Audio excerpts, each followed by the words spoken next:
में दिल्ली में जंतर मंतर में हम लोग का महाधरना आयोजित है और इस धरना में उपस्थित सरना धर्म गुरु जो आज की सभा का अध्यक्षता कर रहे हैं, धर्म गुरु श्री बंदन तिग्गा जी, दिल्ली सरना समाज के अध्यक्ष जो अध्यक्षता कर रहे श्री अनिल कुमार भगत जी और डायस पर उपस्थित मध्य प्रदेश विधानसभा के सदस्य आ जाएंगे। सभा कर रहे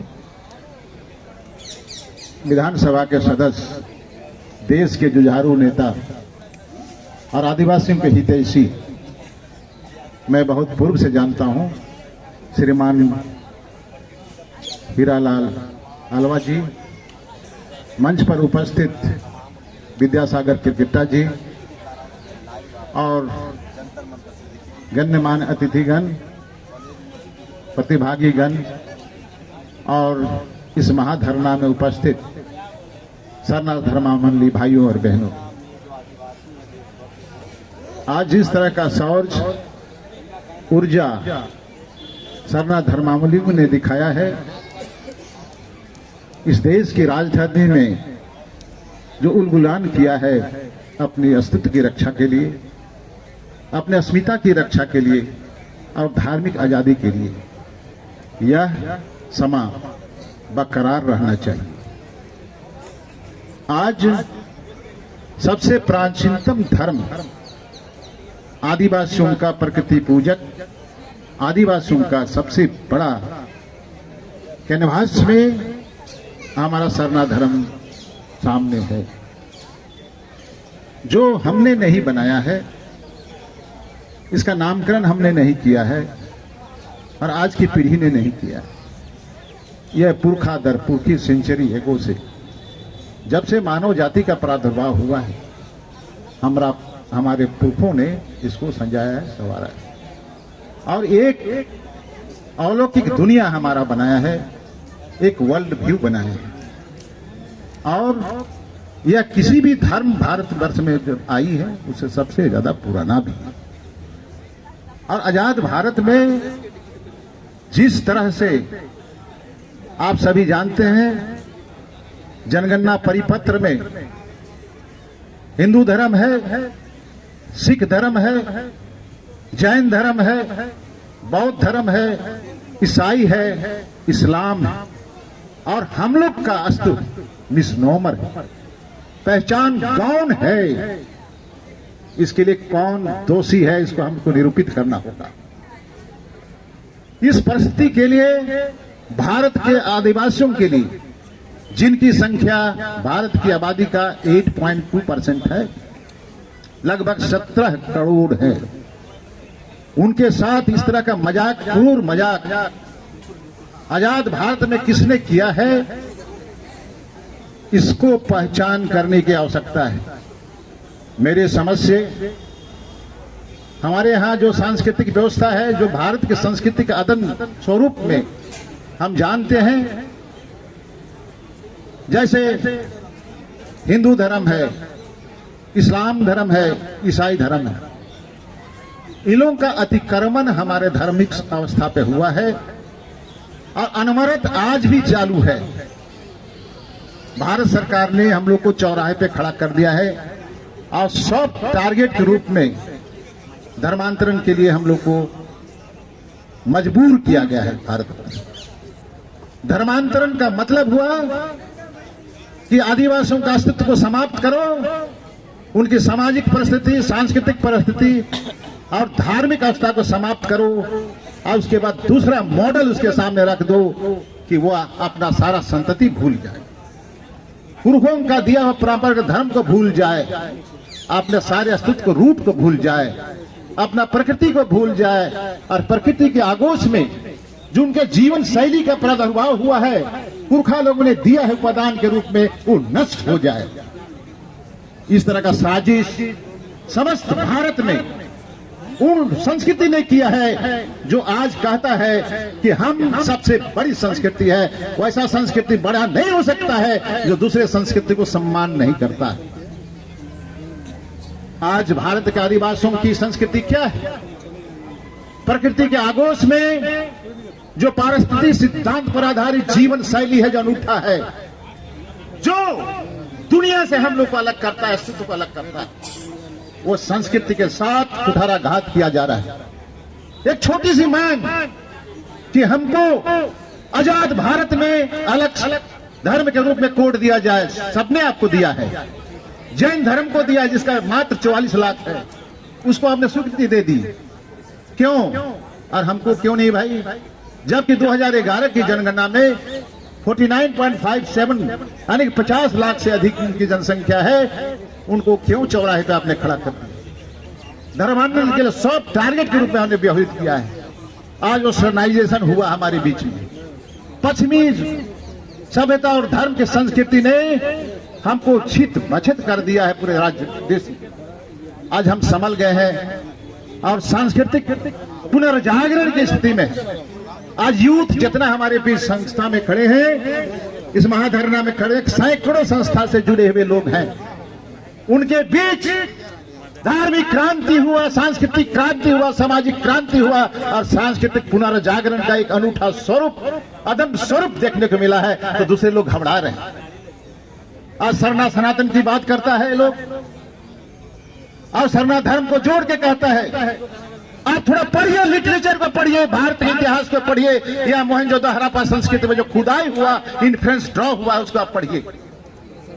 तो जो आज देश का मूल संस्कृति के रूप में अपने घोषित करता है, उसकी संस्कृति का इतिहास 6000 वर्ष पुराना है और 6000 वर्ष पुराना है। और हमारी संस्कृति का, सामाजिक व्यवस्था का, जीवन शैली का और हमारा अस्तित्व का आज तक डेटिंग नहीं हो सका है, समय का निर्धारण नहीं हो सकता है। यही सबूत है। और हम भारत के मूल आदिवासी हैं, इस धरती का पहला हकदार हम लोग हैं। अब इसके साथ क्रूर मजाक समझ में नहीं आता है। मैं धर्मों के अध्ययन के सिलसिले में अंतर्राष्ट्रीय मंचों पर भी मैंने गया है और मैं अध्यक्षता किया है टोरंटो में, जापान में और दूसरे देशों में, अफ्रीका में। जो हम लोग के विषय में डिबेट करता है तो यह पाता है कि आदिवासियों का अस्तित्व हर मसले पर, चाहे धर्म की व्यवस्था हो, सामाजिक व्यवस्था है, सांस्कृतिक व्यवस्था है, प्रकृति से जुड़ाव है। जल जंगीन के साथ वो पृथक संस्कृति का पूजक रहा है, अस्तित्व अंग से भिन्न है। फिर भी लोग हमको जोड़ते हैं और एसोसिएशन निगल जाने का काम करते हैं।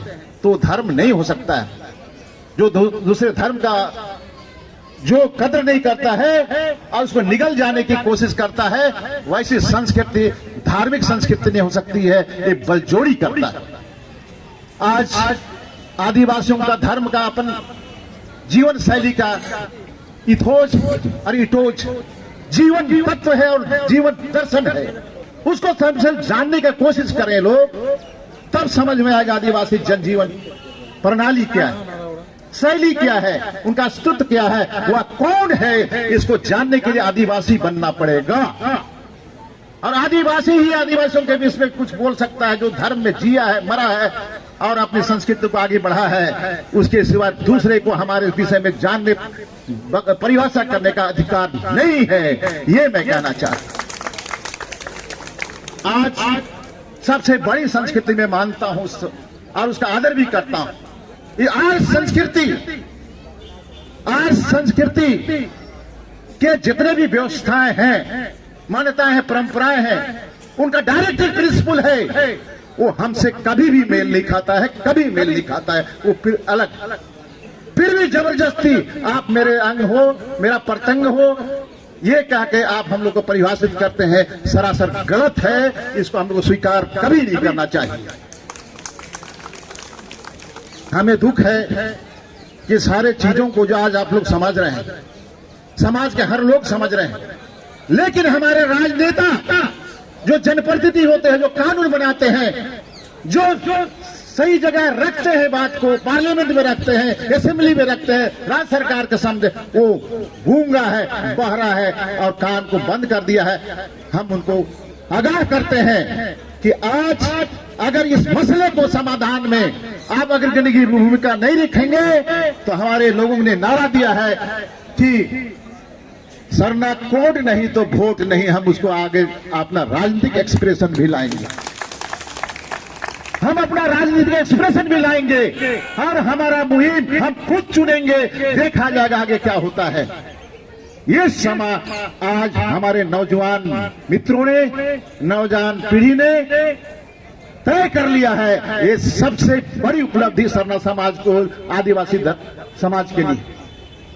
जब नौजवान खड़े हो जाते हैं तो संस्कृति करवट लेती है और व्यवस्था परिवर्तन होता है। इस परिवर्तन के साथ हम लोग जुड़े और भारत सरकार को हम लोग कहना चाहते हैं, चाहे कोई हो,